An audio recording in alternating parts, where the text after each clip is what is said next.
Hello? Okay, great. Hi everyone, my name's Sarah. I'm currently a postdoc at Stanford, incoming assistant professor at CMU.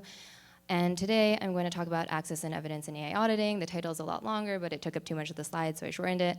And this is joint work with Rohan, a PhD student at MIT. Okay, so we've heard a lot about audits in the past few talks and in the past few days.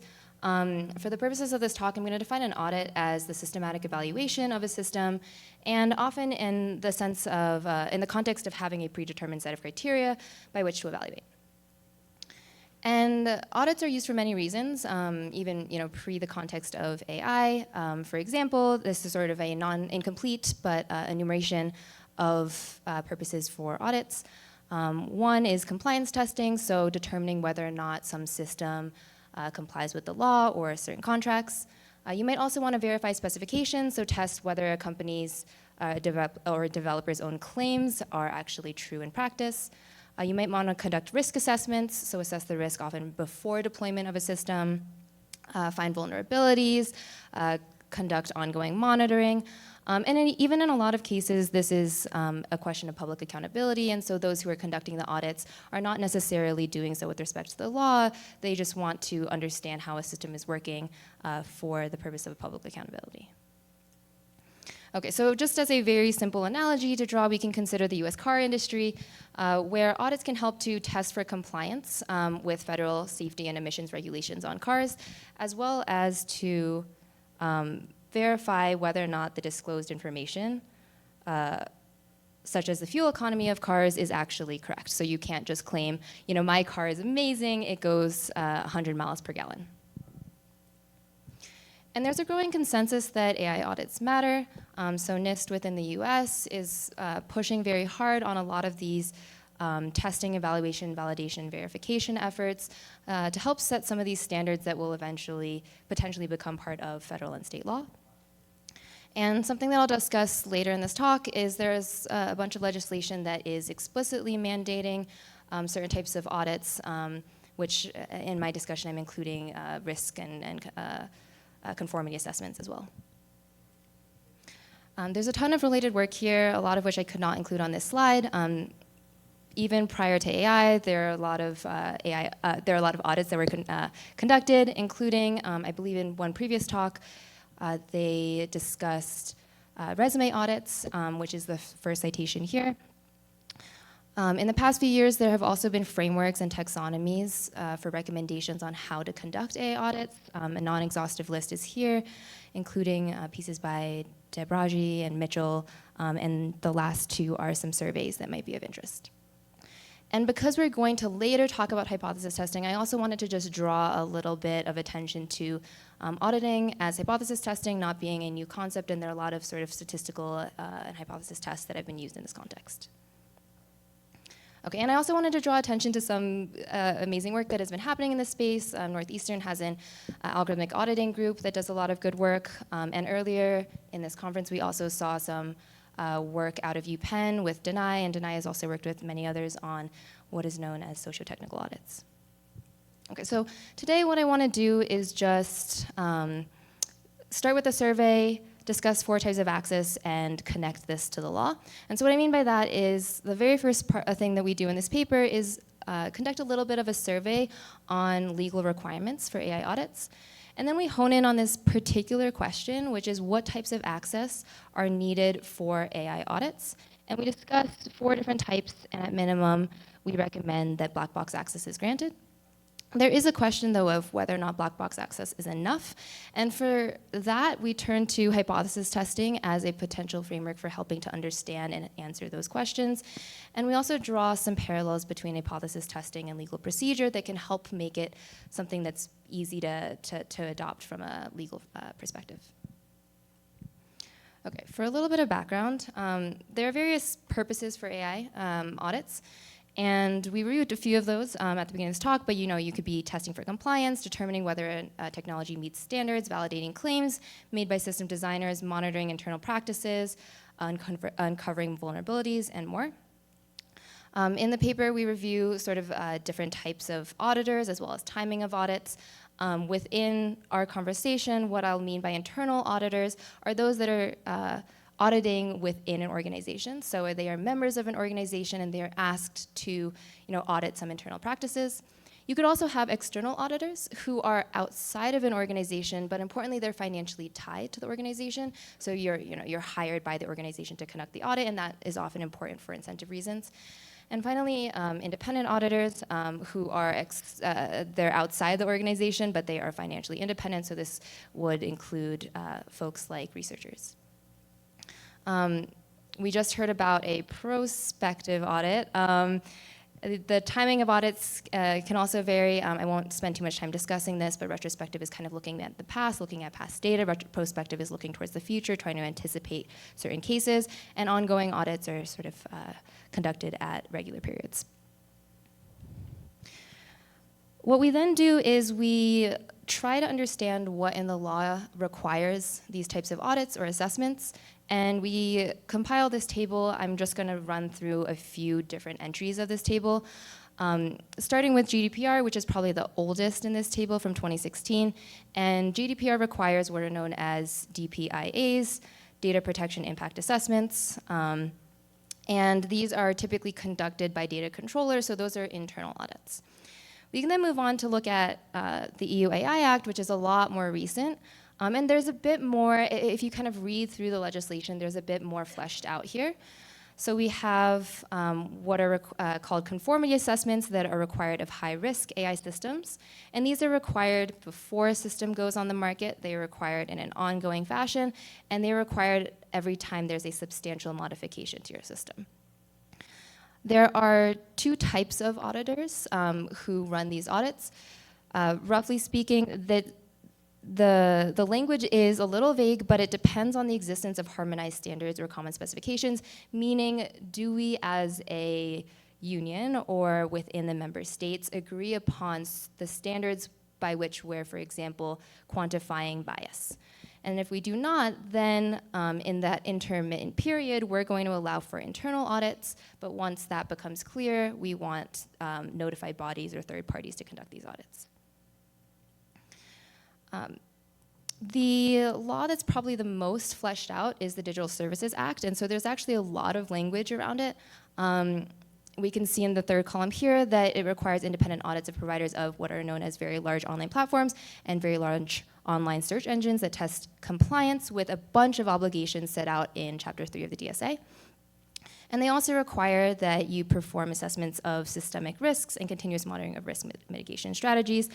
They require that these are performed by independent, and our terminology, external auditors. And they also have these interesting requirements on the auditors themselves. So as an auditor, you cannot audit the same organization more than 10 years in a row, and that's for incentive reasons. They don't want it such that if I am giving you good results, you're incentivized to kind of rehire me back, which incentivizes me to, again, give you kind of good auditing results. And then the last one that I just want to talk about here is very different, but I think it's worth noting because it's one of the only audit requirements within the US. But this is New York City's Local Law 144, and this one's interesting, and I'm sure many of you have heard of it before. But it's explicitly around requiring audits, so it doesn't actually have other types of requirements. And it requires that a bias audit is performed before deployment and once every year thereafter for any employer or employment agency who uses an automated employment decision tool. So that is any automated decision tool that intervenes on, let's say, hiring or promotions, other employment decisions. And the law itself is very short, actually. It's very short. It's a little vague. But what's interesting is that a year or so after it came out, there were rules that were released, and these rules are interesting because they specify specific metrics that you're supposed to use when you audit for bias. Okay, I want to emphasize that not all audits are legally mandated, right? There are a lot of laws, especially including those that we've discussed today on employment discrimination and fair lending, that indirectly affect the use of AI, and we audit for those as well. And there are also many audits that are conducted by academic researchers, investigative journalists, who come up with their own audit and their own type of question, and this is not something that's necessarily legally mandated. Okay, so maybe we're convinced that AI audits are important. What's the problem? Why isn't it just sufficient that there are legally mandated audits and there's some guidelines on how to do so, and we're making slow progression towards AI audits becoming a reality? Well, there are a lot of operational challenges, such as, what should we be evaluating or measuring? How often should these audits be run? Who should audit the auditors to make sure they're doing their job and they don't have conflicts of interest, et cetera?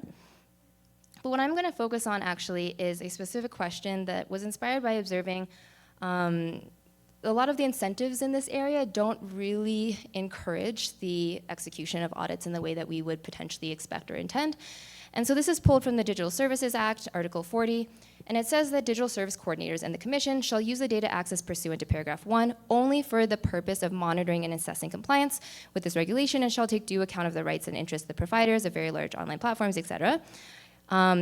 Including the protection of personal data, the protection of confidential information, in particular trade secrets, and maintaining the security of their service. So this is interesting because it kind of provides a little bit of a loophole, right? So it says, yes, you can audit, and you have some degree of power with which you can audit these very large platforms or search engines, but here are reasons why they can tell you, no, I'm not going to give you that access, or I'm not going to give you that data. And that includes, protection of personal data, trade secrets, other confidential information, and security, not only of their service, but you could even argue for national security purposes. The EU AI Act, just one more comment. This is just one of the pieces of text that I can pull out from the DSA, but there's other language. You can even kind of petition. Thank you. You can even petition if some digital service coordinator or the Commission asks for a certain amount of access. You can petition and argue that it is too much, and you can kind of cite these rules. So there are a lot of sort of ways in which potentially these platforms can kind of hold up audits. The second quote here I'm pulling from the AI Act, Article 78, and it says something similar. The Commission, market surveillance authorities, and notified bodies, et cetera, shall respect the confidentiality of information and data obtained in carrying out their tasks and activities in such as a manner as to protect the intellectual, and they have this long list, including the intellectual property rights and confidential business information or trade secrets of a natural or legal person, including source code. Okay, so I won't take too much time on this, but this is, has a similar flavor to it. And we see this come up in other regulations as well. Okay, so this motivated this question that we primarily looked at, which was what access and evidence should auditors be granted? And it's based on the intuition that, if we can't find a problem, we can't address it. So we have a lot of AI policy, we might have upcoming AI laws, but if we are unable to detect when you do not comply with those laws, a lot of AI policy kind of is ineffective. So in this way, auditing and transparency go hand in hand. Okay. We then review 4 types of access. I'm going to speed through these. Option 1 is access to training data based on the intuition that AI models learn patterns from training data. This famous quote, garbage in, garbage out. And so you might want to audit the training data to help flag problems with data privacy or data hygiene, as well as encourage just good practices in and of themselves. But the problem here is that good data does not preclude harmful or unwanted outcomes. So your data could look wonderful, your data could be wonderfully filtered, could be perfectly balanced, but that does not mean the model itself is going to satisfy whatever requirements you need. Option 2 is what we call access to the training procedure, and by this we mean the steps the developer took to train the model, such as the model class, objective functions, training algorithm, etc. And the benefits of this is that these types of disclosures are very interpretable. They provide these sort of sanity checks, and they're easy to kind of compare with clear industry standards. So for example, we can think back to when we found out that Facebook was weighting reacts, emotional reacts, 5 times higher than likes. And this was probably the reason why a lot of feeds contained a lot of emotional content in them. Like access to data, like option 1, this does not guarantee good outcomes. So you could have a great training procedure, but without certain other components, you have no guarantee that your final model is actually going to behave as expected. And the other part that I would like to note is that access to training procedure is probably the form of access that reveals the most that would likely be considered trade secrets, so it's one to be very careful with. Option 3 is access to the model skeleton. By model skeleton, I just mean untrained models. So it's the exact model, but lacks the weights. And the benefit of the model skeleton is it provides this kind of bird's eye view. You can convey what are the inputs, what are the form of the outputs, how do different components fit together. So is there one component that processes the resume? Is there another component that processes the interview? How are those weighted in determining the final decision? the same limitation holds, which is that there are many possible models. There's sort of this model multiplicity problem. Okay, so then we might arrive at this option 4, access to the trained model. Here, I'm just referring to this very broadly as access that includes white box access, black box access, log probabilities access, fine-tuning access, and others. And the primary benefit of this one is, like, unlike the other 3, you can directly test and probe the end product that is deployed. So for example, black box access is probably the most restrictive. It does not require knowledge of the inner workings. You are just query accessing the system. White box access is access to or actually, I wouldn't call this white box access. I would call this weight access, but this would allow you to kind of probe all the weights of the final model and even potentially mess around with it, train it yourself. Some limitations of black box access is, unlike the other 3, it really just is very outcome focused. It doesn't account for intention or process, which can be really important from a legal perspective. A lot of US law, for instance, really takes into account intent and process. And so without a lot of, without this information, legal procedures in certain cases might actually come to a standstill.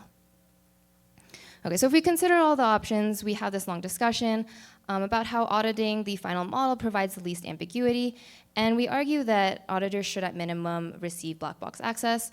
The reason why is threefold. One is, this is the minimal access that you could expect. This is good for security, proprietary tech and data reasons, and as well as technical fluency reasons. The second is potentially one of the most compelling from an operational perspective, which is that it's model agnostic, meaning that, let's say GPT changes their model, OpenAI changes their model between today and tomorrow. If your audit is tailored to a specific type of model or the way that it functions, then you have to kind of redesign your audit. You can't just apply the same audit today and tomorrow.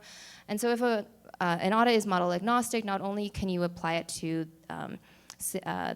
a company's models as they update it, but you can also apply it to multiple companies' models as long as the input and output form are the same. Lastly is that it's prospective, so you don't rely on past historical data in order to see outcomes. You can start to probe scenarios that you expect might actually induce bad outcomes and might not have yet occurred in reality. And just to kind of drive the point home, black box access is like query access. Sorry, I should have defined that. I was just rushing through. So by black box access, I mean that you can query the model on inputs of your choice, and you can observe how it behaves, what its outputs are. And I would argue that most of how we interact with large language models, for instance, is black box access. We submit a prompt, we observe the outputs. We submit a prompt, we observe the outputs. That's black box query access. And a lot of the audits and statistical tests, et cetera, that we've heard about here at EMO were effectively black box audits. Okay, so to drive the point home, going back to the car analogy, when you test for emissions standards, you often don't actually look at the engine or look at the inner workings of the car. You really are just testing what are the emissions from this car at potentially different speeds. And that is a form of black box or query access. Okay, but black box access can be inefficient or ineffective. How much more information is needed for a meaningful audit. And this is where we connect it to hypothesis testing. I'm going to rush through this because I think I'm running over time. But just a really quick review of hypothesis testing. In hypothesis testing, you typically have 2 hypotheses. One is known as the null hypothesis, H0, and the other is known as the alternate hypothesis, H1. And your goal is to develop what is known as decision rule. This should be H hat, but it always renders, oh, it's rendering correctly. Okay. Decision rule H hat, and really what you want to do is you want to develop a decision rule that predicts the true hypothesis. And the typical goals are to maximize the true positive rate, which is on the left here, and minimize the false positive rate on the right. There's some things that are kind of important to note about hypothesis testing. One is that this probability here hides a set of assumptions. So it implies a model and set of assumptions without which this defining a true positive rate or a false positive rate would be actually meaningless.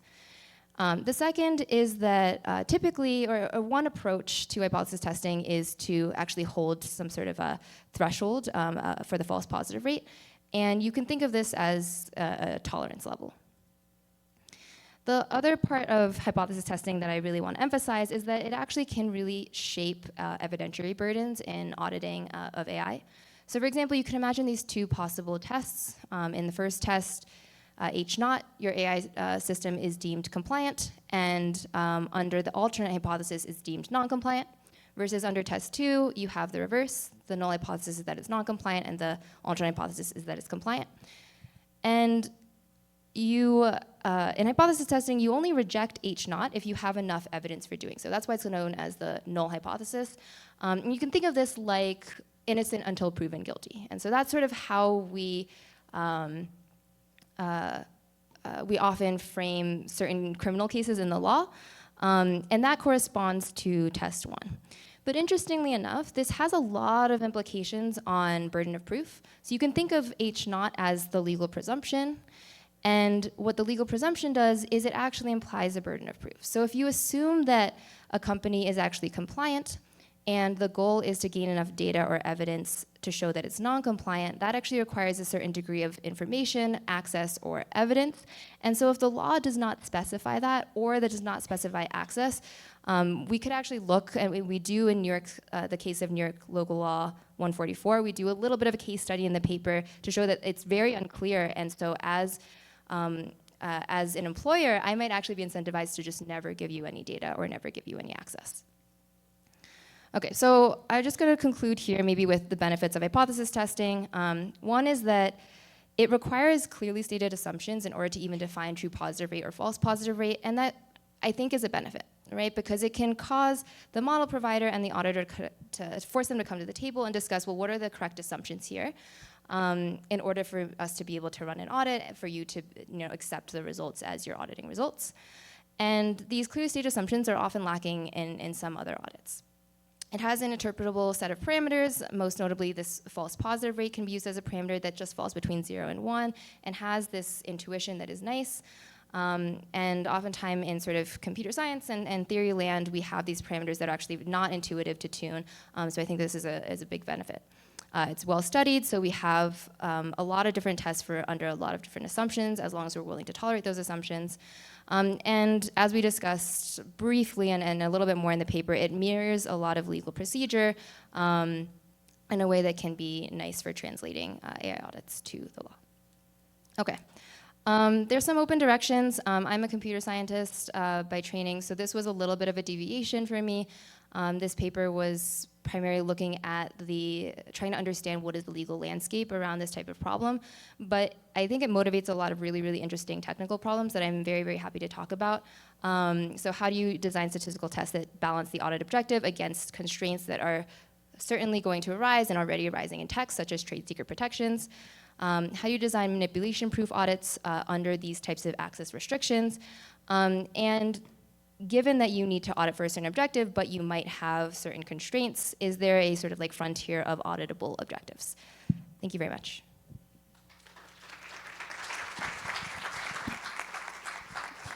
Thank you so much, Sarah. We have time for 1 or 2 questions.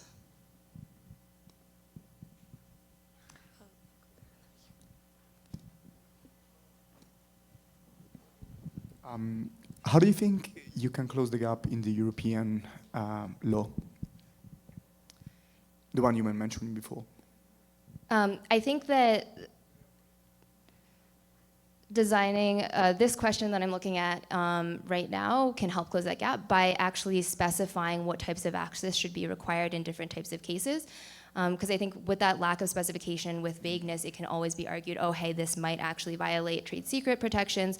There are actually many more compelling reasons that people could throw, and I've been talking to a lot of lawyers about it, and so it's very interesting. So I think part of it is just writing down what is actually possible to audit while promising that we have basically maybe one potential formulation is we have not identified your model beyond an equivalence class of a certain size, or that that we couldn't even identify what model class you belong to. Right. And so we've started kind of characterizing these ratios of like the query complexity that you would require to do your audit objective, as well as the query complexity you require to identify a model under various different assumptions. There is a paper that I really like in this area called Active Fairness Auditing that kind of did a flavor of this in 2021, I want to say, that I would encourage you to look at. I will. Thank you. Thanks.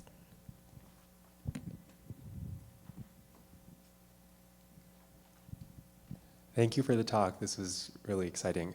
I guess I'm wondering about generative models in particular, where maybe it's quite difficult to formulate the counterfactual and sort of, for example, like the alternative hypothesis. And I think sometimes maybe compliance can be quite difficult to define. So I guess what are some guidelines you would recommend in terms of approaching particularly generative models where, you know, if you don't think of a certain edge case, it can be quite detrimental down the line? Yes. So I think that, so for example, one option there is to think very deeply about this question, which is what is the set of hypotheses you want to choose? Because what you ended that question with was what happens if there's an edge case that the auditor forgot about, something like that. And if we were under test one, that obligation to kind of search exhaustively is on the auditor themselves, who may not have that expertise. Whereas under test two, that obligation is actually on the AI provider. And so kind of understanding who is supposed to provide this evidence or who's supposed to come to the table to provide certain assumptions or specifications. So the assumptions, by the way, map to like an AI provider coming to you and saying, hey, my AI model works like this, this, and this. And maybe there needs to be someone who needs to independently verify that. But that can actually reduce this search space quite a lot. And so that's sort of one possible option.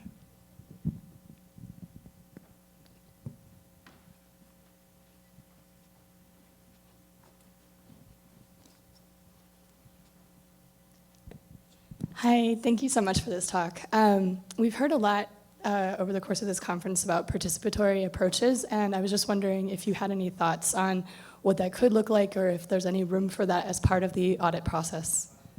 There's a ton of room for that. That's a good question. I mean, I think most, and I talked a little bit about, I had that slide there. I think there are some works in there that talk about this. A lot of the requirements that I put up actually from GDPR, a DSA, and AI Act, I can't remember which one, but some of them explicitly mention working with stakeholders that require, it almost like encodes this necessity to have a participatory method. I would argue two things. One is that those participatory methods are really important for helping formulate what are the concrete, potentially more quantitative trends that we're looking for. But secondly, that without those quantitative evaluations, there is almost too much room to be able to argue that I am still compliant because I, followed all the right procedures. And so I think the thinking is that there need to be complementary efforts towards this problem. Thank you so much.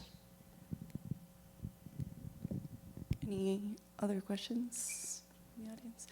I actually had a similar to the one that was just asked, and I was wondering, from the regulations that you studied, like the three that you just mentioned, did you find like there were interest in auditing different parts and thinking from like participatory design to think of like many of these regulations, and especially the ones that have been there for long, are mostly coming from Europe, from the US. Do you expect, and I guess the question is going to be probably yes, but for the global south, if they want to come up with like regulations that also align with the things that they would audit, like for it to be different, and did you find those differences in the existing ones? Yeah, so that's a good question. In a lot of the cases, the law is usually very vague, and it's up to oversight bodies within the US, executive agencies, and others to take the law, interpret it, and provide what are known as either standards or rules that are more specific, and those are more flexible in law. You don't actually need to go through the legislative process to amend them. They can kind of be changed and updated. And so I expect that a lot of the laws will kind of remain a little vague in the way that they are now, but that the way that they're interpreted and applied will continue to change. I think in a lot of other countries have already been shown to tend to follow the lead of a few major countries. I guess EU is not a country, but the EU, the US, China, and others. Those are often like the three sort of regulatory models that people talk about. And so I think that how we go about applying the law, like the EU AI Act, DSA, and so on, in those rules and standards will have a huge downstream effect on other countries. I don't know if that answered your question. Yeah, no, for sure. Yeah, thank you so much. Let's give Sarah another round of applause.